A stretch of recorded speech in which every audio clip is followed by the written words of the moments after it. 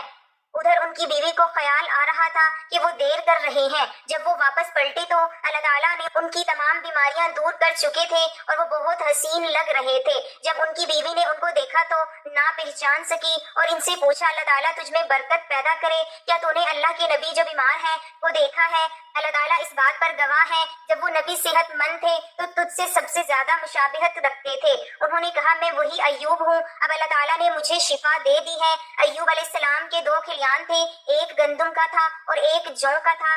اللہ تعالیٰ نے 2 بدلیاں بھیجی، ایک بدلی گندم والے کھلیان پر آ کر سونا برسنے لگی اور دوسری جو والے کھلیان پر آ کر چاندی برسنے لگی۔ اس طرح اللہ تعالیٰ نے صحت بھی دے دی اور مال کثیر بھی عطا کر دیا۔ ایوب علیہ السلام کے متعلق اللہ نے گواہی دی ہے، انا وجدنا صابرا، یعنی ہم نے ایوب کو صبر کرنے والا پایا تو صبر کا انعام انہیں یہ ملا کہ جو مال ہلاک ہو گئے تھے ان کا کئی گنا عطا فرمایا اور بیماری سے نجات دے کر صحت مند بھی بنا دیا۔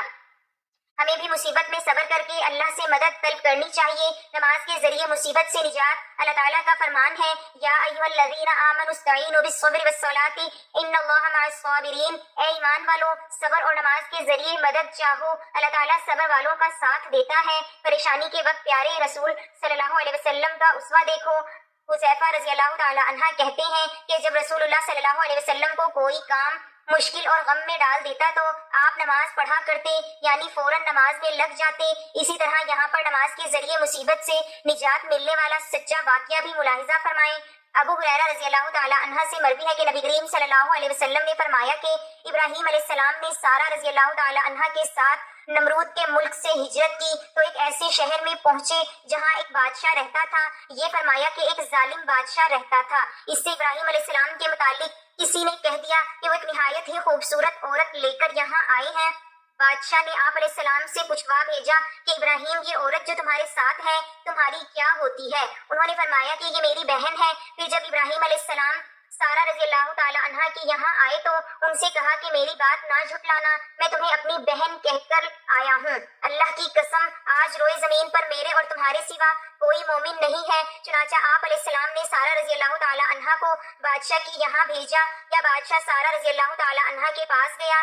اس وقت سارہ رضی اللہ تعالی عنہ وضو کر کے نماز پڑھنے کے لیے کھڑی ہو گئی تھی۔ انہوں نے اللہ کے حضور میں یہ دعا کی، اے اللہ، اگر میں تجھ پر اور تیرے رسول ابراہیم علیہ السلام پر ایمان رکھتی ہوں، اگر میں نے اپنے شوہر کے سوا اپنی شرمگاہ کی حفاظت کی ہے تو تو مجھ پر ایک کافر کو مسلط نہ کر۔ اتنے میں بادشاہ تھرایا اور اس کا پاؤں زمین میں دھس گیا۔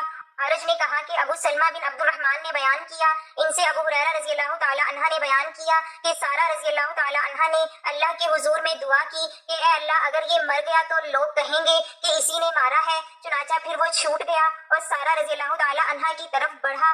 سارہ رضی اللہ تعالی عنہ وضو کر کے پھر نماز پڑھنے لگی تھی اور یہ دعا کرتی جاتی تھی، اے اللہ، اگر میں تجھ پر اور تیرے رسول پر ایمان رکھتی ہوں تو اپنے شوہر ابراہیم علیہ السلام کے سوا ہر موقع پر میں نے اپنی شرمگاہ کی حفاظت کی ہے تو مجھ پر اس کافر کو مسلط نہ کر۔ چنانچہ وہ پھر تھرایا، کانپا، اس کے پاؤں زمین میں دھس گئے۔ عبد الرحمن نے بیان کیا کہ ابو سلمہ نے بیان کیا ابو ہریرہ رضی اللہ تعالی عنہ سے کہ سارہ رضی اللہ تعالی عنہ نے پھر وہی دعا کی کہ اے اللہ، اگر یہ مر گیا تو لوگ کہیں گے کہ اسی نے مارا ہے۔ اب دوسری مرتبہ یا تیسری مرتبہ بھی وہ بادشاہ چھوڑ دیا گیا۔ آخر وہ کہنے لگا، تم لوگوں نے میرے یہاں ایک شیطان بھیج دیا، اسے ابراہیم علیہ السلام کے پاس لے جاؤ اور انہیں ہاجرہ کو بھی دے دو۔ پھر سارہ ابراہیم علیہ السلام کے پاس آئیں، ان سے کہا کہ دیکھتے نہیں اللہ نے کافر کو کس طرح ذلیل کیا اور ساتھ میں ایک لڑکی بھی دلوا دی۔ اس جگہ اس بات پر بھی غور کیجیے کہ گھر میں کیسی بیوی لانی چاہیے۔ بیوی ایسی ہو جو دیندار ہو، جو اللہ کی عبادت کرنے والی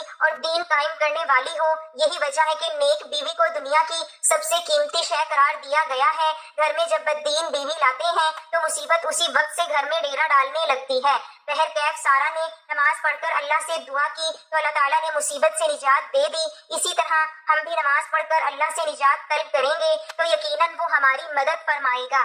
اللہ تعالیٰ سے دعا کرتے ہیں کہ ہمارے اعمال میں اخلاص پیدا فرما دے اور مسائل پر صبر کرنے اور امتحان میں کھرا اترنے کی توفیق دے، آمین۔ صبر کی شرائط میں سے ہے کہ ہمیں معلوم ہو کہ ہم کیسے صبر کریں گے، کس کے لیے صبر کریں گے اور صبر سے کیا حاصل کرنا چاہتے ہیں۔ صبر کے لیے ہمیں نیت کو درست کرنا ہے اور اس میں اخلاص لانا ہوگا، ورنہ ہمارے اور جانور کے صبر میں کوئی فرق نہیں ہوگا، کیونکہ اس پر جب مصیبت آ جاتی ہے تو وہ بھی برداشت کرتا ہے، مگر اسے اس بات کا پتہ نہیں ہوتا کہ اس پر مصیبت کیوں نازل ہوئی، اس سے کیسے نمٹنا ہے اور اس کا کیا فائدہ ہوگا۔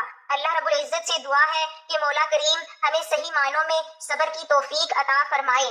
ناظرین، نماز کے بعد جو 40 بار یہ 2 آیتوں کو پڑھنا ہے، اللہ اس کے دل کی مرادوں کو پورا کرتا ہے۔ یہ آیتیں پڑھ کر جو مانگیں گے اللہ اسے دیتا ہے، جو اللہ سے مانگتا ہے ان آیات کو پڑھ کر تو اس کی تمام حاجتیں پوری کرتا ہے۔ یہ وہ آیتیں ہیں جن کے بارے میں روایت میں آتا ہے کہ صبح و شام جو بندہ کسی بھی نماز کے بعد پڑھتا ہے تو اللہ تعالیٰ اس بندے کے لیے عزت و دولت، رزق، شہرت کے بند دروازے کھول دیتا ہے۔ یہ آیت پڑھنے والا عروج پاتا ہے، عزت پاتا ہے، اللہ اس بندے کو دولت سے مالا مال کر دیتے ہیں، اللہ تعالیٰ غیب کے خزانے اس بندے کے لیے کھول دیتا ہے۔ تو کسی بھی نماز کے بعد، خاص طور پر ظہر کی نماز کے بعد یہ آیت لازمی پڑھیں۔ ہاں، وہ 2 آیات یہ ہیں، سب سے پہلے آپ نے درود پاک پڑھنا ہے۔ درود پاک آپ کوئی سا بھی پڑھ سکتے ہیں، ایک بار ثواب کی نیت سے میرے ساتھ بھی درود پاک پڑھ لیں۔ اللهم صل على محمد وعلى آل محمد كما صليت على إبراهيم وعلى آل إبراهيم إنك حميد مجيد اللهم بارك على محمد وعلى آل محمد كما باركت على إبراهيم وعلى آل إبراهيم إنك حميد مجيد۔ درود پاک پڑھنے کے بعد آپ نے یہ 2 آیت پڑھنی ہے، 40 مرتبہ پڑھنی ہے، اور وہ آیت سورۃ توبہ کی آخری آیات ہیں۔ لقد جاءکم رسول من انفسکم عزیز علیہ ما عنتم حریص علیکم بالمؤمنین رؤوف الرحیم فإن تولوا فقل حسبی اللہ لا الہ الا هو علیہ توکلت وهو رب العرش العظیم۔ یہ آیت 40 مرتبہ پڑھنے کے بعد آپ نے 33 بار استغفر اللہ استغفر اللہ استغفر اللہ پڑھنا ہے، اور آخر میں آپ نے درود پاک پڑھنا ہے۔